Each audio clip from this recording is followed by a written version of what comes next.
I'm Shalane Flanagan, and today I'm going to cook my Thai quinoa salad from my new cookbook, Run Fast, Cook Fast, Eat Slow. This is one of my favorite salads from Run Fast, Cook Fast, Eat Slow. It was a staple as I was preparing for the New York City Marathon because I can make a huge batch of this on a Sunday and have it for a bunch of lunch or dinners. And to make it heartier, I would grill a steak on top because my husband is a meat eater.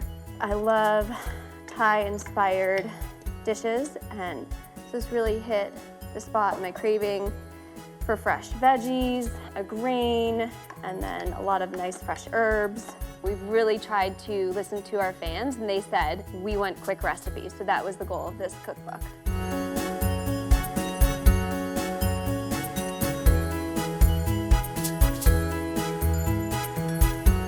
I hope you enjoyed cooking with me and that this recipe fuels you for your next run.